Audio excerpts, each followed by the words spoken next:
பரிசுத்த நாமத்திற்கு சோத்திரம். இப்ப நம்ம ஒரு புதிய செய்திக்குள்ளே கடந்து வருகிறோம். அந்த தலைப்பு ஜெயம் கொண்டவர்கள். ஜெயம் கொண்டவர்கள். ஜெபத்தோடு இந்த செய்திக்குள்ளே கடந்து சொல்லுவோம். சிங்கார மாளிகையில் ஜெயக்கிதங்கள் பாடுவோம் சீயோன் மணவாளனுடன். ஆனந்த பாடி அன்பரை சேர்ந்து ஆறுதல் அடைந்திடுவோம். அங்கே அலங்கார மகிமையின் கிரீடங்கள் சூடி அன்பரில் மகிழ்ந்திடுவோம். அங்கே அலங்கார மகிமையின் கிரீடங்கள் சூடி அன்பரில் மகிழ்ந்திடுவோம். சிங்கார மாளிகையில் ஜெய கிதங்கள் பாடிடுவோம் சீயோன் மணவாளனுடன். துயரப்பட்டவர் துதித்து பாடிடுவார் துதியினுடையுடனே. துயரப்பட்டவர் துதித்து பாடிடுவார் துதியினுடையுடனே. அங்கே உயரமாம் சீயோன் உன்னதரோடு கலித்து கவி பாடுவோம். அங்கே உயரமாம் சீயோன் உன்னதரோடு கலித்து கவி பாடுவாம். சிங்கார மாளிகையில் ஜெய கிதங்கள் பாடிடுவாம் சீயோன் மணவாளனுடன். முள்மோடி நமக்காய் அணிந்த இயேசுவின் திருமுகம் காண்டிடுவாம். முள்மோடி நமக்காய் அணிந்த இயேசுவின் திருமுகம் காண்டிடுவாம். அங்கே முத்திரை இட்ட சுத்தர்வன் அங்கி தரித்தோராய் துதி தேடுவாம். அங்கே சுத்தர்வன் முத்திரை இட்டார் சுத்தர்வன் அங்கி தரித்தோராய் துதி தேடுவாம். சிங்கார மாளிகையில் ஜெய கிதங்கள் பாடிடுவோம் சீயோன் மணவாளனுடன். புவியின் அரசை புது பாட்டால் பாடி பொன்னகை போத்திடுவாம். புது எண்ணெயால் அபிஷேகம் பண்ணினோராய் மன்னரை வாழ்த்திடுவோம். புது எண்ணெயால் அபிஷேகம் பண்ணினோராய் மன்னரை வாழ்த்திடுவோம். இயேசுவின் நாமத்தினாலே ஜெபங்களின் பிதாவே, ஆமென். இன்று நம்ம ஒரு புதிய செய்திக்குள்ளே கடந்து வருகிறோம். அது ஜெயம் பெற்றவர்கள். செய்திக்கு ஆதாரமான வசனம் வெளிப்படுத்தல் 5வது அதிகாரம் 2வது வசனத்தில் இருக்கு. 15:2. அன்றியும் அக்னி கலந்த கண்ணாடி கடல் போன்ற ஒரு கடலையும் மிருகத்திற்கும் அதன் சொரூபத்திற்கும் அதன் முத்திரைக்கும் அதன் நாமத்திற்கும் இலக்கத்திற்கும் உள்ளாகாமல் ஜெயம் கொண்டவர்கள். ஒரு கூட்டத்தை பார்க்கிறோம். இவர்கள் ஜெயம் கொண்டவர்கள். எல்லாருக்குமே ஜெயிக்கத்தான் பிடிக்கும், யாருக்குமே தோக்க பிடிக்காது. ஒரு கூட்டத்தான் இருக்காங்க, அவங்களுக்கு வேலை செய்ய பிடிக்காது. லக்குல நான் ஒரு லாட்டரி டிக்கெட் வாங்குவேன், நான் கோடீஸ்வரன் ஆயிடுவேன், ஒரு கூட்டத்தார் அலைஞ்சிக்கிட்டே இருப்பாங்க. ஆனா இங்க நம்ம பார்க்கிறோம் ஜெயம் கொண்டவர்கள். வெளிப்படுத்துதல் 15வது அதிகாரம் 2வது வசனம். ஜெயம் கொண்டவர்களை தேவ சுரமணங்களை பிடித்துக் கொண்டு அந்த கண்ணாடி கடல்களை நிற்கிறதை கண்டேன். பார்க்கக்கூடிய ஒரு தரிசனத்தை எங்க கொடுக்கிறார் அப்படின்னு கேட்டீங்கன்னா, ஒரு பக்கத்துல அழிவு அழிவு அழிவு, உபத்திரவம், மகா உபத்திரவம் என்னென்னமோ நடந்துகிட்டு இருக்கு. எல்லாத்தையும் யோவான் பார்க்கிறார். அதன் மத்தியில ஒரு பார்க்கிறார், ஒரு ஜெயம் பெற்ற கூட்டத்தை பார்க்கிறார். இன்னைக்கு தேவ தூதர்கள் பரலோகத்துல ஆண்டவர் துதிக்கிறாங்களா? எஸ், துதிக்கிறாங்க. பரிசுத்தர் பரிசுத்தர் பரிசுத்தர். 2 செட்டைகளால கண்களை மூடுகிறார்கள், 2 செட்டைகளால கால்களை மூடுகிறார்கள். பறந்து கொண்டே பறந்து கொண்டே பரிசுத்தர் பரிசுத்தர் பரிசுத்திருக்காங்க. ஆனா அவங்க ஜெயம் பெற்றவர்கள் கிடையாது. அவங்க ஒரு ரொட்டீனா செய்துட்டு இருக்காங்க. Routine life. இந்த ரொட்டீன் லைஃப் ஒரு வகையில கரெக்டா இருக்கும், ஒரு வகையில தப்பா இருக்கும். இன்னைக்கு திங்கக்கிழமை செய்தியை ரெடி பண்ணி வச்சுட்டேன். இது ஒரு சின்ன செய்தி, 6-7 போகாது. ஆனா இது நமக்கு பிராக்டிக்கலா இருக்கு. சிங்கார மாளிகையில் ஜெய கீதங்கள். ஜெய கீதங்கள் நம்ம வாழ்க்கையில ஜெய கீதம் பாடுறோம். அதுதான் நமக்கும் தூதர்களுக்கும் வித்தியாசம். தூதர்களுக்கு ஆண்டவர் எந்த நன்மையும் செய்யல, அவங்க ஒரு மெக்கானிக் என்ன செய்வாங்க, ஆண்டவர் துதிச்சுக்கிட்டே இருப்பாங்க. அவர்கள் ஜெயம் கொண்டவர்கள. ஆனா முள்மூடி அணிந்த திருமுகம் கண்டிடுவோம் ஆசை. நம்ம ஆண்டவர் சிலுவையில சாத்தானை ஜெயித்தார். அதுபோல ஜெயித்த ஒரு கூட்டத்தார் என்ன செய்றாங்க, ஆண்டவர் தொழுது கொள்கிறார்கள். இதுல இன்னொரு காரியத்தை நம்ம பார்க்க போகிறோம். 3வது வசனத்துல பாத்தீங்கன்னா, தேவனாகிய கர்த்தாவே தேவருடைய கிரியைகள் மகத்துவமும் ஆச்சரியமானவை. அப்ப மகத்துவமும் ஆச்சரியமானவர்களை பார்த்த ஒரு கூட்டம் ஆண்டவர் துதிக்கிறாங்க. திரும்ப சொல்றேன் கேட்கணும். தேவனுடைய ஆச்சரியம் இது நடக்குமா? முடியாது. செங்கடல் பழக்குமா? முடியாது. ஆனா முடிய வைப்பார். அதை நம்ம பார்க்கிறோம். தேவனுடைய கிரியைகள் மகத்துவமும் ஆச்சரியமானவை. அது ரொட்டீனா ஒரு வாழ்க்கை எப்படி வாழ்வாங்க அதையும் நான் உங்களுக்கு சொல்லிடுறேன். ஒரு ஊர்ல ஒரு லேடி டாக்டர் அம்மா இருக்காங்க. பயங்கரமான பிராக்டிஸ். அதுக்கு ஒரு பொம்பளை பிள்ளை இருக்கு. அந்த அம்மா மண்டையை அரைச்சிக்கிட்டே இருக்கும், நீ டாக்டர் ஆகணும். அந்த பொண்ணுக்கும் டாக்டருக்கு சம்பந்தமே இருக்காது. டாக்டர் ஆக்கி அப்புறம் அதுக்கு ஒரு கல்யாணம் கட்டி கொடுப்பாங்க. அது 2 குட்டியை போடும். அந்த 2 பேத்துகளும் டாக்டர் தான் ஆகணும். இது ரொட்டீன். அவங்களுக்கு ஆசைப்படி செய்ய முடியாது. ஆனா இங்க அப்படி கிடையாது. பரிசுத்தவான்களின் ராஜாவே, இந்த ராஜாவாக இருக்கிற முள்மூடி நமக்காய் அணிந்த இயேசுவின் திருமுகம் கண்டிடுவோம், அங்கே முத்தீரை இட்ட சுத்தர்வன் அங்கி அனிதோராய் துதித்திடுவோம். இதுதான் நம்முடைய வாழ்க்கையில ஆண்டவர் கொண்டு வருவார் ஒரு பாதை. சரி, 4வது வசனம் வெளிப்படுத்துதல் 15. கர்த்தாவே, யார் உமக்கு பயப்படாமலும் உமது நாமத்திற்கு மகிமை கொடுக்காமலும் இருக்கலாம்? ஒரு கேள்வியோட இருக்கு. அப்ப யார் யாரெல்லாம் ஆண்டவருக்கு ஒரு பக்கம் பயம் பெறும், நாமத்துக்கு மகிமை செல்லும், இந்த கூட்டத்தாரால் தான் இப்படி பாட முடியும். இவர்களாம் ஜெயம் பெற்றவர்கள். ஒரு பக்கம் அந்தி கிறிஸ்து உடைய சொரூபத்திற்கும் 2வது நாமத்திற்கும் லக்கத்திற்கும் உள் ஆகாமல், ஒரு பக்கம் பாடு, ஒரு பக்கம் ஆண்டவரை நோக்கி பார்க்கணும். பாடு கூடிக்கிட்டே இருக்கு. ஆனா அந்த பாடு வரும்போது ஆண்டவரை கை விட்டுறக்கூடாது. அநேகர் இது செய்யறாங்க, விட்டுறாங்க. அதனால போய் பந்தய பொருளை இழந்து போயிடுறாங்க. சரி, தேவரில் ஒருவரே, அந்த ஒருவரேங்கிற ஒரு கான்செப்ட் உங்க இருதயத்திற்குள்ள வந்துருச்சுன்னா எல்லாமே சின்னதாக போகும். எப்பவுமே கோலியத்தை பார்க்கிறோம், எவ்வளவு பெருசு, ரொம்ப பெருசு. ஆனா அங்க ஒரு ஆள் என்ட்ரி ஆறார். அவர் யாரை பார்க்கிறார் அப்படின்னு கேட்டீங்கன்னா கோலியத்தை பார்க்க மாட்டேங்கிறார். அந்த ஒருவரேங்கிறவர் எனக்கு என்ன செய்தார் சவுண்ட சொல்றார். ஒரு விசை சிங்கம், ஒரு விசை கரடி என் ஆடுகளை திருடிட்டு போச்சு. நான் விட்டேனா பின்னாடியே போய் அது வாயிலிருந்து என் ஆட்டை நான் காப்பாற்றினேன் சொல்றார். அந்த சாட்சி ஒரு வசனம் அவருடைய வாழ்க்கையில கோலியத்தை குட்டியாக்கிருச்சு, ஆண்டவர் பெருசாக்கிருச்சு. அப்படிப்பட்டதை தான் நம்ம பார்க்கிறோம். தேவரில் ஒருவரே பரிசுத்தர், ஒருவரே பரிசுத்தர். பரிசுத்தர்ங்கிறது என்ன அப்படின்னு நான் உங்களுக்கு விளக்கமா சொல்றேன். நம்முடைய ஆண்டவர் நமக்கு என்ன ஒரு டிராஸ்டிக்கான வித்தியாசம் அப்படின்னு கேட்டீங்கன்னா, நமக்கு ஆசை என்ன ஆசை, பரிசுத்தராக வாழ ஆசை. பாஸ்டர் நானும் என் மனைவியும் அவருடைய செய்தியை ரொம்ப ரொம்ப ரொம்ப ஆழமா கேட்டு நான் எழுதிக்கிட்டே இருப்பேன். எழுதி அவர் செய்தியை உங்களுக்கு நான் கொடுப்பேன். அவர் ஒரு நாள் ஒரு ஆச்சரியமான ஒரு காரியத்தை சொல்றார். உண்மையை சொல்லுகிறார், பொய் கிடையாது, உண்மையை சொல்லுகிறார்.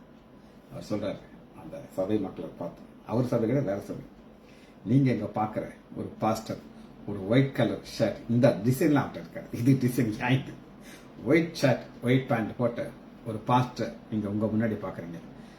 ஆனா இவரை நீங்க நினைக்கிற மாதிரி இவர் இருக்க மாட்டார். இவருக்குள்ளும் அநேக விளைவினங்கள் இருக்கு, இவருக்குள்ளும் போராட்டங்கள் இருக்கு. என்னுடைய போராட்டத்தெல்லாம் நீங்க கேட்டீங்கன்னா, நீயா எங்களுக்கு செய்தி சொல்ற அப்படின்னு நீங்க சொல்லுவீங்க. அந்த அளவுக்கு இந்த ஒயிட் அண்ட் ஒயிட்டுக்குள்ள ஒரு மனிதன், போராட்டம் நிறைந்த ஒரு மனிதனை தான் நீங்க பாக்குறீங்க. எனக்கு அதை கேட்கும்போது சந்தோஷமா இருந்துச்சு. ஏன்னா பொய் சொல்ல மாட்டேங்கிறார். அநேகர் என்ன சொல்லுவாங்கன்னா, நாங்கெல்லாம் பெரிய பிஸ்து, நாங்க தான் சியோனுக்கு போறவர்கள், நாங்க தான். ஆனா அந்த பாஸ்டர் சொன்ன சாட்சி இதயத்தை உடைச்சிச்சு. காரணம் இந்த வசனம் பார்க்கிறோம். வெளிப்படுத்துதல் 15வது அதிகாரம் 3வது வசனம், 4வது வசனம். தேவரே ஒருவரே பரிசுத்தர். நம்ம பரிசுத்தத்துக்கு முயற்சி செய்யறாங்க. பரிசுத்தம் உள்ளவன் இன்னும் பரிசுத்தவான் கிடையாது. நீதி உள்ளவன் இன்னும் நீதி. இந்த ப்ராசஸ்ல இருக்கிறோம். ஆனா ஆண்டவர் அந்த ப்ராசஸ் கிடையாது. அவர் 100% உச்சந்தர இந்த உள்ளங்கால் வர ஆவி ஆத்மா சரித்திர பரிசுத்தர். பரிசுத்தர் பரிசுத்தர் பரிசுத்தர் துதி மத்தியில் வாசம் பண்ணுகிறவர் இப்ப எதிர்பார்க்கிறார். ஒரு கூட்டம் என்ன சொல்றாங்க? ஜெயம் பெறாங்க. எதில் ஜெயம் பெறாங்க? இந்த பரிசுத்தமான வாழ்க்கையில வாழ்றதுக்கு ஜெயம் பெறாங்க. 2 மிருகங்களை நான் உங்களுக்கு காட்ட போறேன். ஒன்னு பன்னி, இன்னொன்னு ஆடு. 2மே மிருகங்கள் தான். 2க்கும் 4 கால் இருக்குது. ஒரே ஆண்டவர் உண்டு பண்ணினதான் பன்றி. அதோடைய ஃப்ரெண்டை காட்டுறேன். அது ஒரு எரும மாடு. இந்த 2க்கும் எங்க வாழ்றது ரொம்ப பிடிக்கும்னா சகதிக்குள்ள வாழ பிடிக்கும். ஹாப்பியா இருக்கும். ஹாப்பினா ஹாப்பி, அப்படியே ஜாலியா படுத்து கிடக்கும் சகதிக்குள்ள. இன்னொரு 2 மிருகத்தை உங்களுக்கு காட்டுறேன். ஒரு பூனை, சரிங்க, பூனை. இந்த பூனை ஒரு ஆடு. இந்த பூனை பார்த்தீங்கன்னா தன்னை பரிசுத்தப்படுத்திக்கிட்டு இருக்கும். ஒரு எச்சி இருக்கும், அப்படி துடைக்கும். எச்சி வச்சு தொடச்சிக்கிட்டே இருக்கும். அது ஒரு கறி சட்டி வழியா போயிடும். ஆனா அது அப்படி தொடச்சிக்கிட்டே இருக்கும். சாம் ஜெபத்ரி ஒரு அருமையான ஒரு குட்டி கதை சொன்னார். நடந்த சம்பவம், கற்பனை கதை கிடையாது நான் நினைக்கிறேன். அவர் சொன்னது. இவரையும் ஒரு பெந்தெகோஸ்து பாஸ்டரையும் ஒரு வீட்டுக்கு சாப்பாட்டை கூட்டுறாங்க. ஒரு அக்கா சகோதரி. இவர் வண்டியை ஓட்டிட்டு இருக்காரு. இவர் வண்டியை ஓட்டிட்டு போய் அப்படியே போறாரு. அந்த நிலையில நான் வண்டியை நிப்பாட்டுறேன் பாஸ்டர், நீங்க கொஞ்சம் ஓரமாக நில்லுங்கன்ட்டு இவர் வண்டியை நாட்டிட்டு போயிருக்காரு. அந்த நேரம் பார்த்து ஒரு சகதிக்குள்ள படுத்து கிடந்த ஒரு எருமை மாடு அது அந்த வழியா போய் அந்த பாஸ்டுக்கு முன்னாடி ஒரு உழுப்பு அந்த சகதி எல்லாம் பாஸ்ட் அந்த ஒயிட் கலர் ட்ரெஸ் எல்லாம் நாத்தம் பிடிச்ச ட்ரெஸ்ஸா மாறிச்சா. இவர் வண்டியை நிறுத்திட்டு வந்து பாக்குறாராம். இறக்கி விட்ட பாஸ்டர் பரிசுத்தமான பாஸ்டர். இவர் வண்டியை நிப்பாட்டிட்டு ஃபுல் சகதி வந்துச்சு. கூச்சத்தோடு அவங்க வீட்டுக்கு போறாங்க. அந்த சகத்தை பார்த்துட்டு சிரிக்கிறதா அழுகிறதா தெரியல. இவர் சொல்றாரு, பிரதர் சொல்றாரு, அந்த மாடு, அந்த எருமை மாடு பாஸ்டர் பார்த்தாலே ஒரு மூடு வந்துருச்சு. என்னையா ஏன் ஒரே வருஷத்தான் நினைச்சா அதை விட பெரிய வருஷத்தமா இருக்குன்ட்டு ஒரு ஆட்டிட்டு இருந்துச்சு. அந்த சிஸ்டர் வாங்கி அந்த ட்ரெஸ் எல்லாம் துவைச்சு போட்டு கொடுத்தாங்களாம். காரணம், நம்ம பரிசுத்தத்துக்கு முயற்சி பண்ணிக்கிறோம். ஆனா நம்முடைய ஆண்டவர் அப்படி கிடையாது. வெளிப்படுத்துது 15வது அதிகாரம் 4வது வசனம். தேவரில் ஒருவரே பரிசுத்தர். ஒரு பரிசுத்தர், முழுமையான பரிசுத்தர். அவர் சாயலத்தான் நம்ம கொடுக்கிறார். சரி, அடுத்து ஜெயம் கொடுக்கு அடுத்த பாயிண்ட் பார்ப்போம். எல்லா ஜாதிகளும் வந்து உமக்கு முன்பாக தொழுது. எல்லா ஜாதிகளும், எல்லா ஜாதிகளும் எப்படி அவரை தொழுது கொண்டார்கள் அப்படின்னு கேட்டீங்க. வெளிப்படுத்துது 7வது அதிகாரத்துல முதல்ல 1ல இருந்து 8 வசனம் வரை இஸ்ரேல் கோத்திரத்தார் வந்து அவரை தொழுது கொண்டார்கள். ஆனா 9வது இதற்கு பின்பு ஒரு எல்லா ஜாதிகளும் அப்படின்னா என்ன அர்த்தம் அப்படின்னு கேட்டீங்கன்னா, இந்த உலகத்துல கோடான கோடி ஜாதிகள் இருக்காங்க. ஜாதிகளை பத்தி நான் பேசப்படுறேன். ஆனா 2 ஜாதியை பத்தி பேசுறேன். ஒன்னு பரிசுத்த ஜாதி, இன்னும் பாவமான ஜாதி. இந்த ஜாதி பரிசுத்த ஜாதி என்ன செய்யறார்கள் அப்படின்னு கேட்டீங்கன்னா, இதோ சகல ஜாதியும் கோத்திரத்தாலும் ஜனங்களும் பாஷைகளும் வந்து ஒருவரும் எண்ணக்கூடாத திரளான கூட்டமாகிய ஜனங்கள்.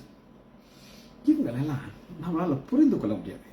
இவங்களுக்குள்ள எப்படி ஆண்டவர் இருக்காங்க, இவங்க எப்படி பரலோகத்துக்கு வந்தாங்க. சரி, நடந்த சம்பவத்தை நான் உங்களுக்கு சொல்றேன். கர்த்தருடைய ஆத்மாவை ஆசீர்வதிப்பார். விசுவாசத்துல மாதிரி தரணும் உனக்கு தான் தெரியும். ரைட், கேட்டுக்கோ. ஒரு முறை நான் ஒரு சர்ஜரி பண்றேன். முதுகுல ஒரு சிஸ்ட், ஒரு 7 மணி இருக்கும். அதில் ஒரு 10 வருஷம் இருக்கும். நான் ரட்சிக்கப்பட்டிருக்கேன். லோக்கல் போட்டு அந்த சர்ஜரி பண்றேன். அப்போ அந்த அக்கா திடீர்னு, சார் வலிக்குது சார், சார் வலிக்குது சார், நீங்க தொடுறது தெரியுது சார் அப்படின்னு. நான் தொடுறது தெரியும், ஆனால் வலிக்காது. அப்ப மல்லிகை என்ன செஞ்சா, குளோர்ஃபார்ம் அப்படி ஊற்றி முதல்ல வச்சு, நல்லா ஊதுமான்னு சொன்னான். அதை ஊதிட்டு என்ன சொல்லுது அப்படின்னு கேட்டீங்கன்னா, தெலுங்குல பேச ஆரம்பிச்சிச்சு.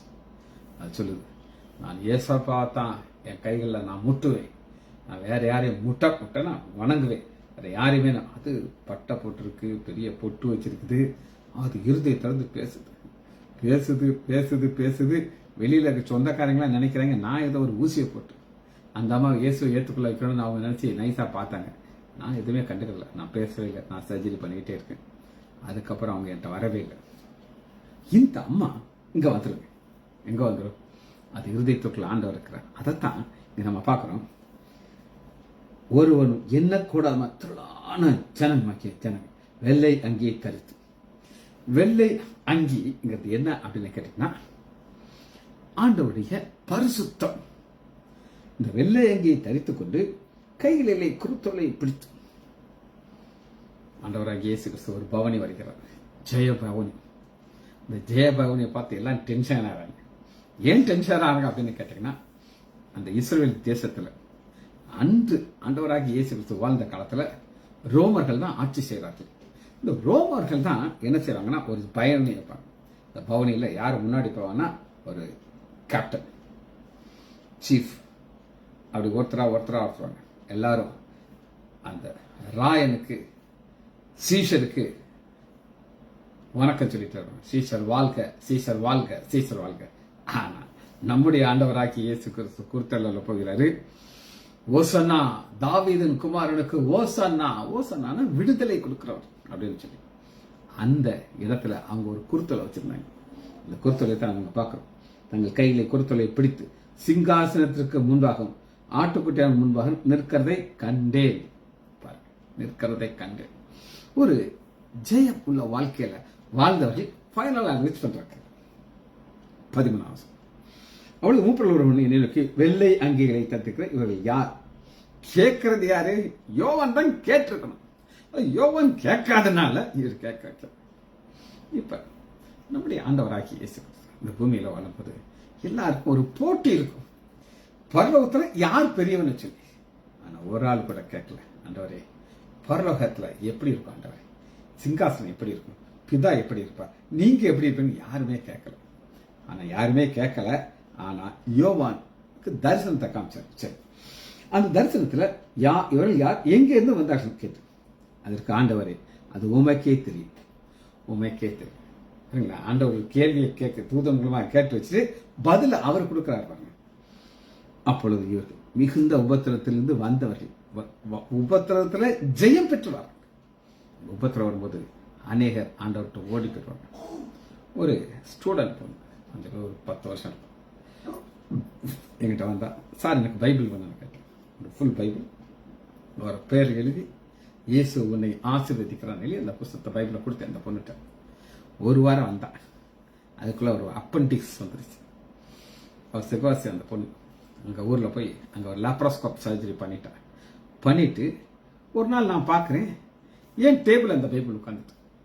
நான் என்ன அர்த்தம், உன் பைபிளை தூக்குறவரை நான் நல்லா இருந்தேன், உன் பைபிளை தூக்குனேன் எனக்கு அப்பண்டிக்ஸ் வந்துருச்சு, அதனால உன் பைபிளை நீயே வச்சு பண்றேன். ஆனால் 1 மாசம் கழிச்சு அந்த பொண்ணு என்னை பார்க்க வர்றேன். இங்க டிஸ்கண்டினியூ பண்ணிட்டு சிவகாசியில் அங்க காலேஜ் அடிச்சாச்சு. அங்க ஒரு காலேஜ், அந்த காலேஜ் ஒரு கிறிஸ்தவ காலேஜ். ரொம்ப சோகமா சொல்றா, சார் இங்க பைபிள் இங்க நர்சிங் காலேஜில் ப்ரேயருக்கு வரனா வரலாம் ஆப்ஷன், ஆனால் அங்கே அப்படி கிடையாது சார், கம்பல்சரியா போகணும் அப்படின்னு சொல்றாரு. ஆண்டுடைய அன்பு அவன் எங்க பண்ணாலும் விரட்டிட்டு வர. மிகுந்த உபத்திரம் இவர்கள் தங்களுடைய அங்கிகளை ஆட்டுக்குட்டியான ரத்தத்தினாலே தோய்த்து வைத்தார்கள். இப்ப ஒரு காவி ட்ரெஸ் உங்களுக்கு தெரியும். இந்த காவி ட்ரெஸ் என்ன அப்படின்னு தான் காவி ட்ரெஸ். ஒரு ஒயிட் கலர் ட்ரெஸ் இருக்கு, அந்த சிகப்புல முக்குங்க, அதை வாஷ் பண்ணீங்கன்னா அந்த சிகப்பு போகும், ஆனால் ஒரு காவி கலரா மாறும். அதான் நம்ம பார்க்கலாம். இவர் ஆனபடினாலே இவர்கள் தேவனுடைய சிங்காசனத்திற்கு முன்பாக இருந்து பாடு இருக்கா இருக்கு, ஆனா ஜெயம் பெற்றார்கள். ஜெயம் பெற்றனால அவங்களால எங்க போக முடியுது அப்படின்னு கேட்டீங்கன்னா சிங்காசனத்துக்கு முன்பாக இருந்து இரவும் பகலும் அவருடைய ஆலயத்திலே அவரை சேவிக்கிறார். ஆலயத்துக்குள்ள வந்துட்டாங்க. இதாங்க ஆச்சரியம். இவங்களுக்கு இந்த ஆலயத்துல போறதுக்கு அவ்வளவு கஷ்டம், உபத்திரம் இருந்துச்சு. என்னுடைய அண்ணி முதலுடைய ஒரு க்ளோஸ் ஃப்ரெண்ட், உங்களுடைய கணவன் வந்து ஒரு டாக்டர், அவருக்கு இயேசுனாலே அந்த திட்டு. ஆனா இந்த அம்மா வைராக்கியமா ஆண்டவருக்காக நின்று பையன் மெடிக்கல் காலேஜில் எக்ஸாம் எழுத போனாங்கன்னா அந்த 4 மணி நேரம் நம்ம முழங்கால் நின்று ஜெர்மன் அப்படி அதாம ஜெர்மன். அதனால ஆண்டவர் அவருடைய ஜீவனை காப்பாற்றினார். யாருடைய ஜீவன்? இந்த கணவனுடைய. எப்படி காப்பாற்றணும் அவங்க சொல்றேன். விருதுநகர்ல சூரியகாந்தி டாக்டர் ஒரு அம்மா இருக்காங்க, இறந்துட்டாங்க. அவங்க ஐஎம்ஏ இந்தியன் மெடிக்கல் அசோசியேஷன்ல பயங்கர ஒரு வாஞ்சி, எங்கனாலும் ஐஎம்ஏ மீட்டிங் போயிருக்கும். சேலத்தில் ஒரு புதிய ஒரு ஐஎம்ஏ ஒரு பிரான்ச் ஆரம்பிக்கிறாங்க. அதுக்கு சீனியர் இந்த அம்மாவை கூப்பிட்டாங்க. அம்மா நீங்க கட்டாயம் வரணும், வரும்போது டாக்டர் தனபாலை கூட்டிட்டு வரணும், இதான் கண்டிஷன். கட்டாயம் டாக்டர் என்னோட கூட வருவார் அப்படின்னு சொல்லிட்டாங்க. இந்த நேரத்தில் டெல்லியில், அதாவது ஹெட் குவார்டர்ஸ்ல இருந்து விருந்தினருக்கு ஒரு அவார்டு கிடைக்கிறது ஒரு சின்ன ஒரு குழு கிடைச்சு. தனபால் டாக்டருக்கு ஒரு நியூஸ் வந்து, உங்களுக்கு ஷூரா எங்களுக்கு தெரியாது, நீங்கள் டிக்கெட் போட்டு வைங்க, உங்களுக்கு கன்ஃபார்ம்டாக வந்துச்சுன்னா நீங்கள் ஃப்ளைட்டில் ஏறி எங்கே வந்தோன்னா டெல்லிக்கு வந்துடும். இவர் டிக்கெட் போட்டுட்டு என்ன சொல்லியிருக்காங்கன்னா, சப்போஸ் அவார்டு கிடைக்கலைன்னா நான் டாக்டர் சூரியன் தேவோட சேலத்துக்கு போவேன், அவார்டு கிடைச்சிச்சுன்னா இதை கேன்சல் பண்ணிட்டு இந்த டெல்லி போயிடுச்சு. அவார்டு கிடைச்சிருச்சு. இந்த டாக்டர் ஃப்ளைட்டில் ஏறி போகிறாரு டெல்லிக்கு. ஆனால் அந்த டாக்டர் சூரியகாந்தி அம்மா காரில் போனாங்க. சேலத்தில் போகும்போது ஆக்சிடென்ட் ஆகிட்டாங்க. இந்த இவருடைய மனைவி ஜெபிக்கிற ஒரு மனைவி ஜெபிக்கிறதுனால ஆண்டவர் பெரிய அற்புதத்தை செஞ்சார். அவார்டு கிடைக்கிறது நம்பிக்கை இல்லாத நேரத்துல ஒரு அவார்டையும் கிடைச்சிருச்சு. இதுதான் ஆண்டவர். அவருக்கு முன்பாக ஆலயத்திலே அவரை சேவிக்கிறார்கள். சிங்காசனத்தில் வீட்டிருக்கிறவர் இருளுக்குள்ளே வாசமாயிருப்பார். வாசமாயிருக்கிறவர்கள் 17ஆம் வசனத்துல இந்த ஜெயம் பெற்றவர்களுக்கு மாத்திரம் என்ன ஸ்பெஷலா கொடுக்கிறான்னா, சிங்காசனத்தின் மத்தியில் இருக்கிற ஆட்டுக்குட்டியானவரே. ஆட்டுக்குட்டியானவருக்காகத்தான் இவங்க வாயிராக்கி அப்படின்னாங்க. மிருகத்தின் லக்கத்தை தனி, மிருகத்தை சேவிக்க மாட்டாங்க. அப்படி வைராக்கம் நின்றவர்கள் என்ன நடக்குதுன்னு கேட்டீங்கன்னா, இவர்களை மேய்த்து, ஆட்டுக்குட்டியானவர் ஆடுகளை மேய்க்கிறாங்க. சரிங்களா? பழைய ஏற்பாட்டில் அந்த தாவீதை பார்க்கிறோம். அவர் ஒரு மேய்ப்பன். ஆனா கர்த்தர் என் மேய்ப்பரா இருக்கிறாங்க. ஏன்னா அவருக்கு அந்த உதாரணம் தான் தெரியும். ஜே.எம். ஸ்டாலின் அப்படின்னு ஒருத்தர் இருக்கார், பஸ் டிரைவர். நீங்க எப்போ அவர்கிட்ட பேசினாலும் பஸ்ஸை வச்சு தான் அவர் கம்பேர் பண்ணி சொல்லுவார். என்கிட்ட சொல்றாரு, டாக்டர் நீங்களும் நானும் பஸ்ல லாஸ்ட் சீட்ல வந்து படியில உட்காந்துருக்கோம். லாஸ்ட் படி உளுந்தா நரகம்தான், அடுத்த படியெல்லாம் கிடையாது நமக்கு. எதை சொன்னாலும் எதை வச்சு சொல்லுவாரு, கம்பேர் பண்ணி பஸ்ஸை வச்சு சொல்லுவார். இங்க தாவீது ஆண்டவர் எப்படி பார்ப்பாருன்னா, மேய்ப்பனை பார்க்கறாரு. ஏன் மேய்ப்பனை பார்க்கறாரு? அவர் ஒரு மேய்ப்பன். அவர் ஆடுகளை மேய்க்கிறார், ஆட்டுக்கு போஷிக்கிறார், தலையில எண்ணெயை தேய்ச்சுவார், ஆடுகளை பார்த்துக்கிட்டே இருப்பார். அந்த ஆட்டுக்கு மேய்ப்பனுக்கு தெரியும், மேய்ப்பனுடைய சத்தத்தை தெரியும், மேய்ப்பனுக்கு பின்னாடி செல்லும். அதுபோல இவங்கெல்லாம் அந்த ஆட்டுக்குட்டியானருக்கு பின்னாடி சென்றனால இவர்களை மேய்த்து இவர்களை ஜீவ தண்ணீர் உள்ள ஊற்றுறையை நடத்துவார். ஜீவ தண்ணீர் உள்ள ஊற்று. ஆட்டுக்கு தானே தேவை ஊற்று, அமர்ந்த தண்ணீர் அதுக்கு தேவை. அந்த மேய்ப்பன் இதுவரை அமர்ந்த தண்ணீரை கொண்டு போனாரு. ஆனா பரலோகத்துல அமர்ந்த தண்ணி கிடையாது, அது ஜீவ தண்ணீர் ஊற்று. தேவன் தாமே இவருடைய கண்ணீர் யாவையும் துடைப்பார். ஏன் கண்ணீரை தொடக்கிறார் அப்படின்னு கேட்டீங்கன்னா, இவங்க அந்த பரலோக ராஜ்யத்துக்கு, இந்த சிங்காசனத்துக்கு முன்னாடி வரதுக்கு எத்தனையோ பாடுகள் வழியா வந்தாங்க. பாடுகள் வழியா வந்தவங்களை தான் பார்க்கணும். சரி பாருங்க, ஜெயம் பெற்ற நம்ம எங்க இருந்து ஆரம்பிச்சாங்க சொல்றேன். அநேகர் லாஸ்ட்ல சேர்ந்தீங்க. வெளிப்படுத்துறது 5வது அதிகாரம் 2வது, இதுதான் கீ வார்த்தை. அதன் நாமத்திற்கும் இலக்கத்திற்கும் உள் ஆகாமல் ஜெயம் கொண்டவர்கள். ஒரு பக்கம் அந்திகிறிஸ்துவின் ஆட்சி நடந்துட்டு, பாடு உபத்திரவம், எத்தனையோ அழிவுகள் நடந்துட்டு இருக்குது. இதெல்லாம் ஒரு பக்கம் நடந்துட்டு இருக்கு.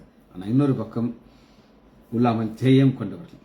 இவர்கள் என்ன சொல்லுகிறார்கள் அப்படின்னு கேட்டீங்கன்னா, 3வது வசனத்தில் தேவருடைய வழிகள் நீதியும் சத்தியமும் வழிகள். இந்த வழிங்கிறது என்ன அப்படின்னு கேட்டீங்கன்னா, இந்த வழிக்குள்ள வசனத்தை மட்டும் நான் உங்களுக்கு காட்டுறேன், எடுத்துக்கொள்ளுமா. ஏசாயா 55வது அதிகாரம். இந்த வழிகளை நீங்க எப்படி பார்க்கலாம் பாருங்க. 55வது அதிகாரம்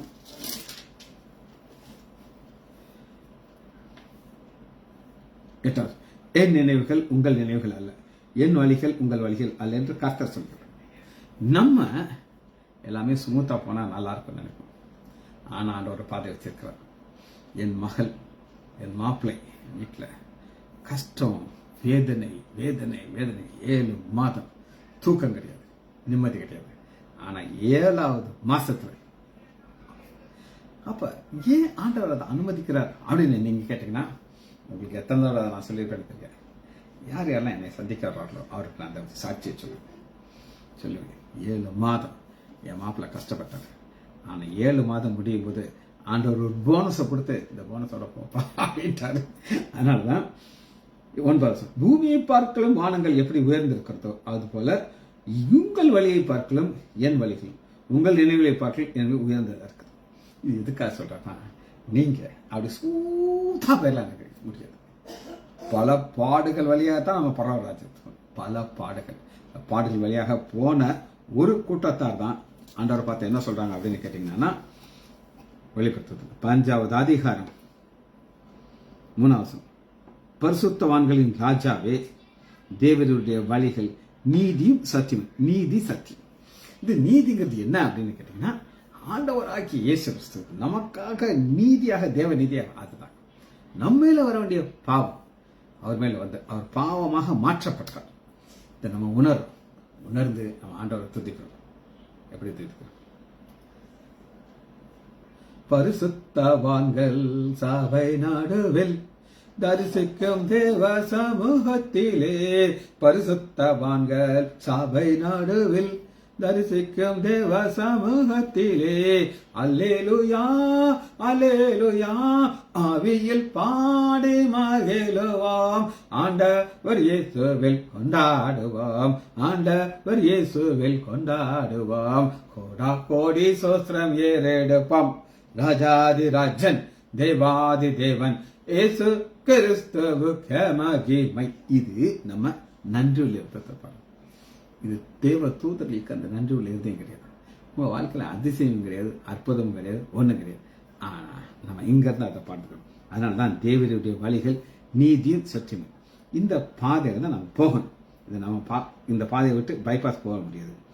4 கர்த்தாவே, யார் உமக்கு பயப்படாமலும் பயப்படும். தேவ பயம் நம்ம வாழ்க்கையில எல்லாத்துக்கும் அடிப்படை. இன்னைக்கு என்னுடைய வாழ்க்கையில ஆண்டவர் எனக்கு ஒரு பாதை வச்சிருக்கிறார். இந்த செய்தியை நான் சொல்லணும். புதிய செய்தியை நான் உங்களுக்கு சொல்றேன். அந்த செய்தி நமக்கு எப்படி பிரயோஜனமா இருக்கும் அப்படின்னு கேட்டீங்கன்னா, ஜெயம் பெற்றோம். இன்னைக்கு நம்முடைய வாழ்க்கையில ஜெயமுள்ள வாழ்க்கையை வாழ்ந்து நம்ம முடிக்கும் போது பரலோகராஜ்யத்தில் நம்முடைய கண்களை திறக்கணும். இதுதான் நம்முடைய நோக்கம். ஜெபித்து முடிப்போமா? மகா இரக்கமும் கருபையுமுள்ள பிதாவே, துதிக்கிறோம் ஐயா. ஜெயம் உள்ள கூட்டத்தை நாங்கள் பார்க்கிறோம் ஐயா. எங்களுக்கு இந்த ஜெயத்தை கொடுத்ததுக்காக நன்றி. பிள்ளைகள் ஒவ்வொருவரையும் யான் ஆண்டவராகிய இயேசு கிறிஸ்துவின் நாமத்தினாலே ஆசீர்வதிக்கிறேன். இயேசுவின் நாமத்தினாலே ஜெபங்களை பிதாவே. ஆமேன் ஆமேன் ஆமேன்.